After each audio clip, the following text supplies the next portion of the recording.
out, and then the scraps of the jobs will be given to us, our people.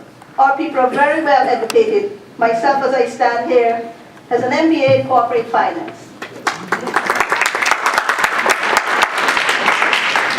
Today, corporates have to join the discussion on the side of no casino and extra BLT at Belmont Park. We speak up for respect, transparency, and a seat at the decision-making table. We fight because we have to. Now, I leave you to ponder the words of Martin Leonella.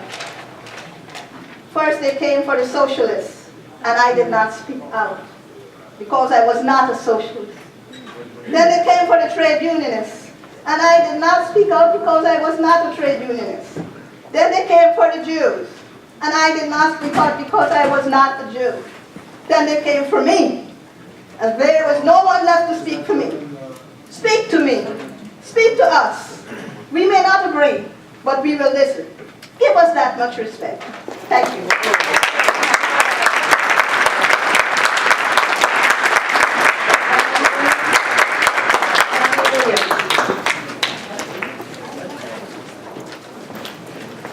Jack?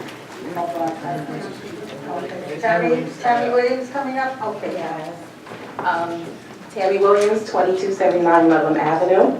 It's a pleasure. The last time I got to speak up here was during the redistricting, which I said, what would your legacy be? Because I know what mine will be. And it's great that I got to run for town council last November. So full disclosure, I sit on the Elmont Public Library. I have a child with autism. I'm also part of the Parkhurst Civil Service. Civics, yeah. Okay, so that's the millennials. I know some people that represent our community has been taunted about what position they took beforehand and what position they take now. I have to say, if it wasn't for my county legislator, I would not be standing up here today. Because it was only him that came to all of our communities to let us know what was being done behind our backs. Thank you, Terry. Mr.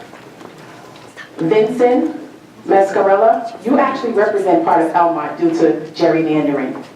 Have you ever knocked on any of our doors? Okay, the answer is no. Mr. Richard Nicololi? Okay, Nicola, I apologize. You represent part of my constituent base, which is Floral Park. I knocked on every door during my campaign and told them what was about to happen. You know what I got from them? Well, it wasn't in our papers, and our legislators didn't talk to us. See, this is the thing about civil engagement. When there's an issue that can upset your daily life, that's what you're here for, regardless of whether I'm a Republican, Independent, Democratic. That's what you're here for. So if they went out to vote for you in November and you decide to have this conversation in December and tell them that, well, it's only going to be 7-year-old women coming into this facility, then you neglected your responsibility before that election day. Ms. Laura Schaefer, you want to inspire to higher office off the record. Oh, yeah, you're okay. Tell you what, you're not going to walk into Floral Park, and you definitely can't walk into Elmont. Take note of that one. Give me the respect and give our community respect to sit at the table. You wanted our support. Okay? Lot A and Now we Lot want B. yours. Lot A and Lot B has been allocated by the state of New York to Elmont, a minority community, which none of you up here respect. Let me read something to you. In 2006, the Elmont community expressed a strong desire to improve and enhance the suburban, oh yes, people of color do buy homes in the suburbs, okay? Condition and quality of life.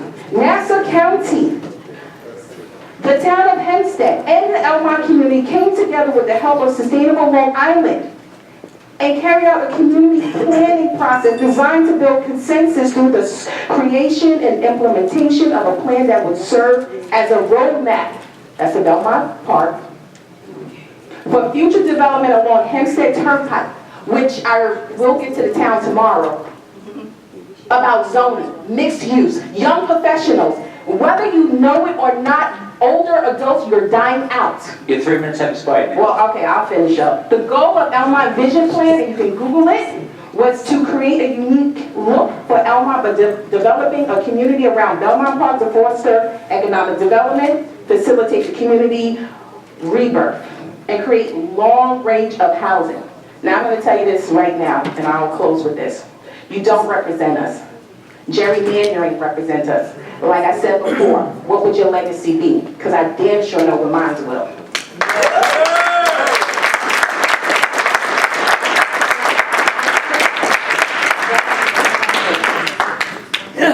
I guess AUG, I'm not sure. I'm sorry, I didn't hear you. It's very difficult sometimes to read the names here. Okay, Jack McCoy.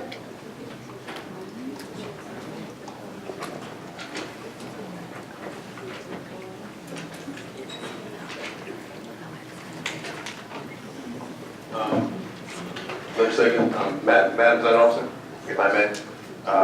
As you well know, Legislator Curran had to leave early for a family emergency. I just wanted the record to reflect that, that she left to deal with that family emergency. Thank you. Ms. Gonzalez, members of the legislature, I'd like to give you 3 minutes of time on a situation other than the VLT debate. And thank you, Legislator Salages, for pointing out that my legislator, Laura Curran, is not here. Abraham's actually. Excuse me? I'm Abraham. Oh, I'm sorry. Abraham. That's okay. He's over 6 feet, I'm not. My comments are generally directed towards Ms. Curran. I'd like to let you all know what I am concerned about. It's the Grand Avenue so-called road diet proposal in Baldwin, where they are proposing to change 2 lanes in each direction on Grand Avenue, our main north-south road, into 1 lane in each direction. This is the same road section that was recently resurfaced within the last 2 years with public funds. And we have signs up and down Grand Avenue touting that fact. I'd like to also point out that common sense dictates that this area where our main fire department is located shouldn't be reconfigured from 2 lanes in each direction to only 1 lane in each direction. Plus, our main first precinct, if it has to travel north, has to traverse the same section, and also anyone that has to go to our main hospital, South Nassau Communities Hospital, would have to traverse the same section of roadway also. It just doesn't make common sense. Over 300 local residents have signed on to the website created to voice the opposition to this change of roadway. And I do want to point out again that the main proponents of this have been my legislator, Lauren Curran, and the Baldwin Civic Association Executive Board, including President Karen Montalbano. At the last meeting of the Baldwin Chamber of Commerce, which, the Baldwin Civic Association, which occurred last week, Karen Montalbano mentioned that although it is the unanimous decision of the executive board that this is a good idea, there are a substantial amount of Baldwin members that are opposed to it. I'd also like to point out that I'm a member of the Baldwin Civic Association, and there's a majority of members in that organization that's opposed to this change also. At this last meeting of the Baldwin Civic Association, President Karen Montalbano mentioned that a variety of engineers have come behind this proposal, stating that it would be a good idea to change the 2 lanes into 1 lane. I haven't heard any specifics as to who these engineers are, but I have been told that if it didn't work out, they'd be putting their reputations on the line. And I asked Ms. Montalbano if she'd put her reputation and position as president of the Baldwin Civic Association on the line also, and she said she would have to consider doing it. I won't ask today if Laura Curran would also join that category. I'll wait until a session when she's here. But I'd also like to say In her absence, I'd also like to ask the full legislature to just consider the common sense aspect of changing a two-lane main roadway that has been recently resurfaced from Merrick Road all the way to Southern State Parkway into a section of it where only one lane in each direction would be the new configuration. And finally, to those who claim that if the road diet proposal is not implemented, the funds would be spent somewhere else. I say that a bad idea, even if free, is still a bad idea. The agreements have expired, sir. Thank you. And that argument that it would be spent somewhere else shouldn't hold water. And I'll stick to the 3 minutes. Thank you very much. Thank you, Mr. Richard. Mr. Budnick?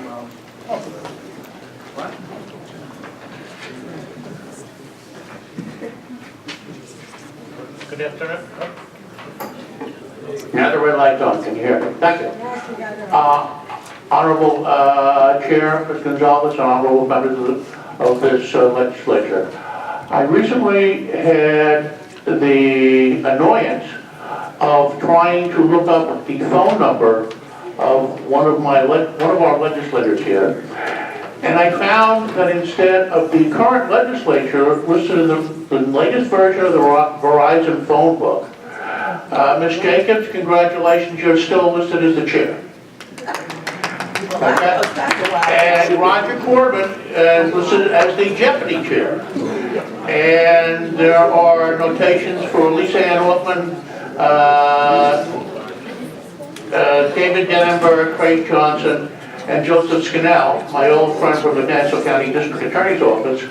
And somebody has to contact these people with Verizon and open their eyes.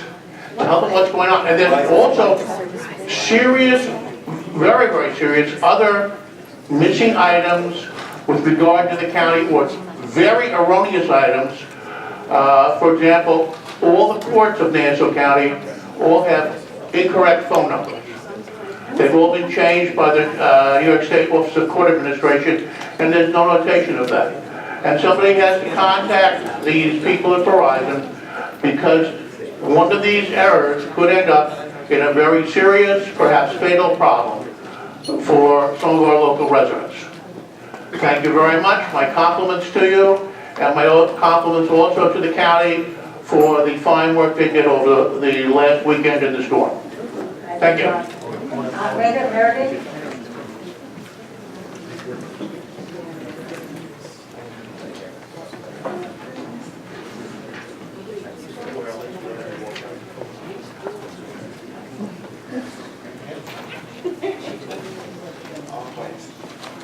Good afternoon, Rita J. Meredith, 758 Wesley Street, Baldwin. Another constituency that seems to continue to be left out of this. First of all, I just got to put on the record with regard to the opposition. I agree with the issues pertaining to these VLTs. And first of all, that mythical number about that $20 million, Nassau County doesn't seem to have a good track record in putting together numbers as far as revenue streams. Let's do a little history here. Privatization of the nice buses. That was supposed to save millions of dollars to the county and improve services. Funny. Those people that are now standing on the street kind of waiting for that bus in those 11 groups, not so happy. It's pretty cold today. Yeah, good luck with trying to get to the bus stop now. Not only can't they reach it, but there's no bus coming. The consolidated police departments. I believe someone said earlier that the commissioner stated that these VLTs would not generate an increase in crime. It's funny, that's the same nonsense we heard when this body, some of you sitting behind there, voted to support the consolidation of the police precincts that we vehemently were against, including residents from the illustrious Elmont. I love Elmont. Yeah, I heard that. I was even included in a group that was noted by the county executive trying to storm his office. I know myself and 5 senior citizens from Elmont considered storming his county executive's office. But I digress. And let's not talk about those infamous red light cameras. Remember that one? Okay. Again, these revenue streams that we come up with, these mythical numbers, let's just start getting real. Contracting. Funny as someone else noticed that the OTB, which is one tired business, let's just put it that way. If we dealt with some of the millions of dollars, and Mr. Budnicki, to your point, maybe if we cut some of the money that we use for advertising, for all of these posters, brochures, flyers, stickers, we've got the county executive's name just about in every building that is empty and for rent. To address the fact that most county residents cannot get through to the various offices and services to get what we're supposed to be paying these high taxes for. Contracting. Now, most of you who know that I come up here, I talk about the veterans, because nobody's talked about that except the one gentleman who talked about his grandfather. Now, let me talk about my great uncle who served in World War I. And again, look at my color, okay? So you can just imagine what role he played over in the fields of France. He was a medic. He had to use a handkerchief because even the rudimentary gas masks were not allotted to the blacks who were out on no soldiers. So I didn't get to meet him. He died when I was 4 years old from black lung. So yes, I speak about veterans issues, and I am tired, consistently tired of being here, not hearing, seeing, or witnessing anything of actual documented fact with regard to veteran business development that would keep our student veterans who attend the colleges and universities here but can't afford to stay here. You want to talk about some jobs? We've got zombie houses that could be rehabbed. A lot of these people who have these union jobs could be doing that work. You They think could this be is working. Biden? I already know that, but we'll keep it moving. They have those jobs. We could be rebuilding these bridges. This county loses out on millions of dollars in state and federal funding for the various projects that seem to be happening in Suffolk County, Kings County, Queens County, and where's Nassau County? We only seem to get in the news when there's another indictment and there's another investigation, there's another scandal, but we have to pay the price for all of this. So like I said, the $20 million, you really need to stop living on Fantasy Island because it's getting too expensive to live here on Long Island.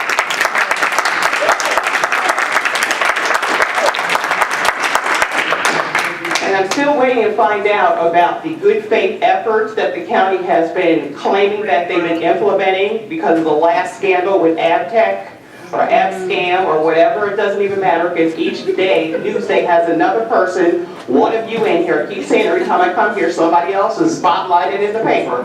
So I'm just going to wait to see when I get home whose name is popping up this week. I was told that there was going to be some kind of report or something that talks about the contracting and the percentage of the money that we're getting from the state and federal government. There's a mandated on the books law that 3% is designated for service-disabled veteran-owned businesses. But funny, we don't have a study in place to even determine what businesses we have, whether they're veteran-owned or service-disabled. So how can a veteran or service-disabled owned business get a contract in Nassau County when you don't even have a list for that? So why don't we start using some of those millions to build up our veteran businesses, to help our student veterans, and everyone in this room has a direct or indirect connection to veterans. You want to do something about really bringing some money to this county? Let's start really talking about our veterans and our veteran community and get these VLT things out of the way. We don't need any more gambling. We don't need another addictive process. We need real government, we need real consensus. I'm done, goodbye.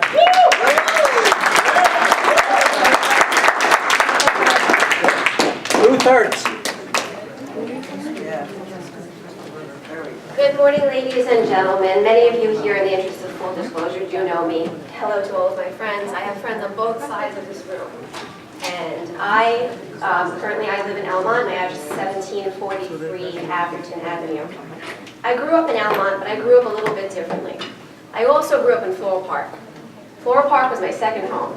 My father died when I was younger, when I was 6 years old, and my mother worked very, very hard wanted to send me to what she believed was the best school at the time. She chose a school, a private school in Floral Park. I spent many, many, many years in Floral Park, growing up with friends who are now my family there. So I'm not only here to talk to you about VLTs in Elmont, a community I've lived in for 22 years, where I own a home, where I pay taxes. I'm also here to talk to you about my friends and neighbors in Floral Park, in Valley Stream, in Franklin Square, in West Hempstead, in North Valley Stream, in Queens on the other side of this issue. I mentioned that my father died when I was younger. I'm not here to talk to you just about the race issue, because I can talk to you all day long about the race issue. I know what it's like to be a white person. I'm half of one. I know what it's like to be a West Indian person. I'm half of one. I know what it's like to be raised by a Haitian doctor. He was the person who raised me after my father died. And the reason I mention this to you, ladies and gentlemen, is because I'm not coming to you as a person who is here to talk to you about one specific perspective about how these VLTs are going to affect me. And I'm not here to talk to you about how it's going to affect one community. I don't see the real definition of one community going on, except what's been going on here today. We are one community. We are one community who is going to suffer the exact same consequences. Crime will increase, traffic will increase. There are many and many, many reports about this. I don't have to sit here and spit and quote statistics to you. We've heard them all afternoon long. And as long as we all stay united, you're going to keep hearing them. Now, the reason I'm coming to you here today, I wasn't planning on speaking. I was planning on supporting my legislator, my other legislator friends, my friends on this movement. But I can't leave here today without saying what I have to say. Every single one of you up here has a responsibility. You are elected to reflect and represent and demand the needs of your community and represent only the best interests. There are people here who I've become friends with who are Republicans. I never thought that would happen. This is a really great thing that I see going on here. Maybe it took 22 years, maybe it was all in the making for a long time. It's like the powder keg in the Balkans that led to World War I. This issue exploded for many, many socioeconomic dynamic factors. It doesn't just affect the black community in Elmont, of which I'm part of because of my stepdad. It doesn't just affect the white community and many other races in Floral Park, of which I'm also a part of because of my friends and my family and a lot of people I've met along in my life. This affects everyone. If you cannot and do not want to do your job, then I implore you, please do not do it. Please vacate your position, allow someone else to do it, unless you want to continue to listen to the representative. Thank you very much.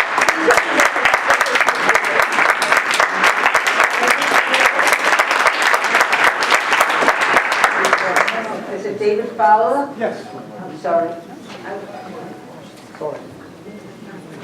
Actually, I wasn't going to speak either, but I did want to correct. You have a slip here. Pardon? Yes, no, I wasn't intending to speak here today. But again, I did want to correct some of the misconceptions, I think, that were brought up during some of the discussion here. My friend, Mr. Nicolosi, I am the president of Sewanaka Central High School District Board of Education.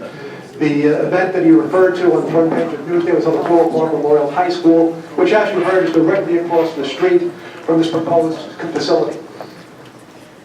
Absolutely. The Village of Floral Park requested a permit to use the facility for a rally, for a discussion. I was invited to speak at it and did so. We expected, quite frankly, maybe 400, maybe 500 people. And that's why we used our auditorium, had an overflow room set up in the library. It's because of the people you see here that have been coming before you this last month and this month that came out in droves. They're willing to stand outside, to stand in the streets, to wait to be heard. It's an issue that really, really affects all our communities. Elmont, Floral Park, South Floral Park. You know the statistics. You know from what you've been through. The idea that because there's gambling in the facility, well then why isn't it the Race Palace? There's already gambling at the Race Palace. It's not going to affect our children. It doesn't matter that it's near an elementary school and a high school. Well, why then isn't it Uniondale? Because the Hofstra University president objected. This facility should not be near an elementary school. And again, the idea that this was not discussed in 2011, with all due respect, Madam Presiding Officer, you had a resolution, at least from the Floral Park Bellrose School Board of Education in 2011, objected to any proposal that would place an Indian casino at Belmont Racetrack. We testified in the past when I was the president of that board, the elementary school board. We testified against a a flea market being placed at the facility. This is an area that we have defended. The communities of Elmont, South Laurel Park have defended this for years. We have no objection. Horse racing is a wonderful, wonderful sport. It is not pulling a slot machine. This is something that really has no business in a residential community. And again, the idea that there's no impact on the local community, I think is ridiculous. And this is for, as the woman just stated, an alleged $20 million payoff to the county. It's not going to happen. You have Genting already operating, as someone said, very, very successfully a few miles away. You have casinos coming back to Sir, your 3 minutes are up. I'm sorry. Oh.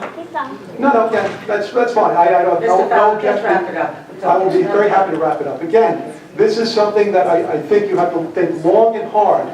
You are placing something that has no bearing, being in a residential community, and particularly adjacent to schools, in this. And I urge you to do all that you can to stop it. Thank you.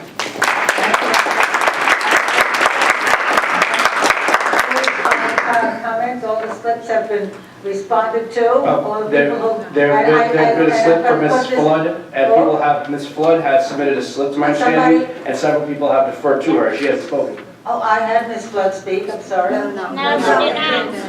Somebody yielded the floor to her. Yeah, but then. And then you said I was on the list, so then she yielded it to Terry Paterno, who spoke. Who's this Flood? Come up and speak, and so we can recess.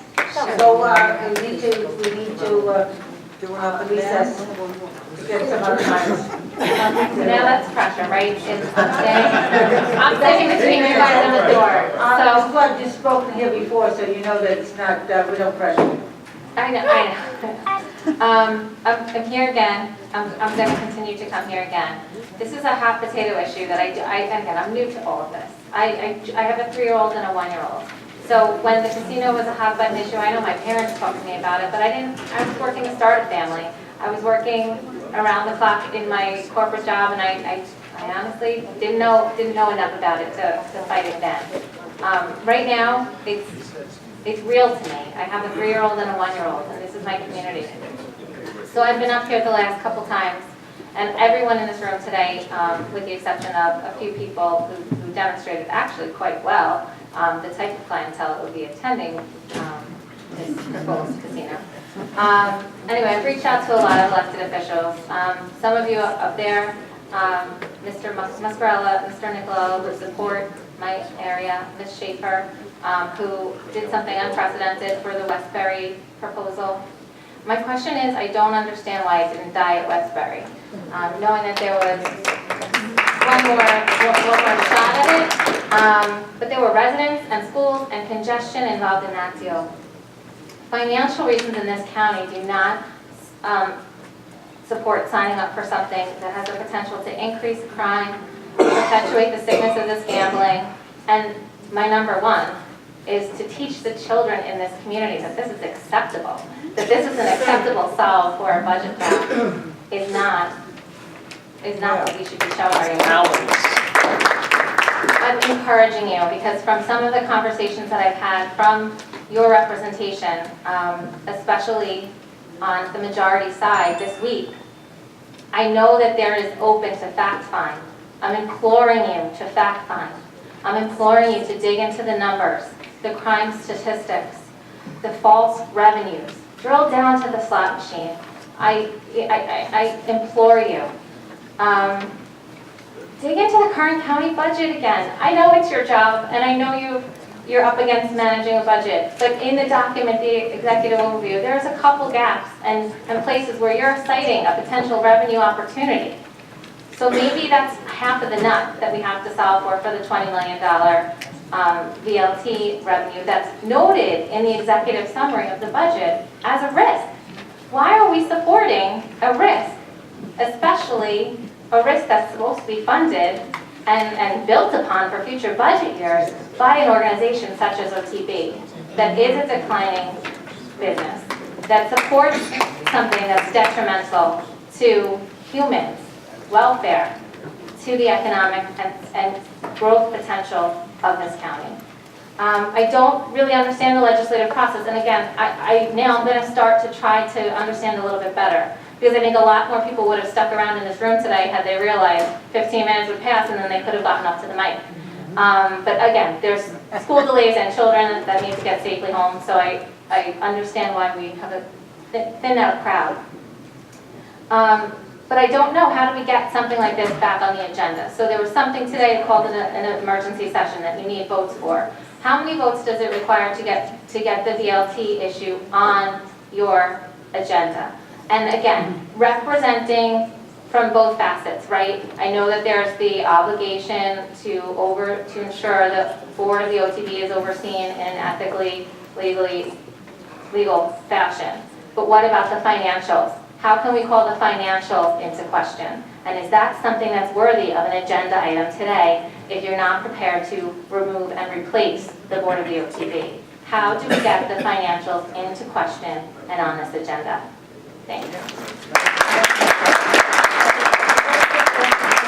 Recess, and believe me, we have a rules committee that will probably convene very shortly, because I believe, but it should not be too lengthy. Norma, can I just ask you a favor? I was just told that they're coming down with the information. Whatever, we're in recess right now. All right, so I just want to just advise that hopefully we're going to Well, let's see. have that. All right.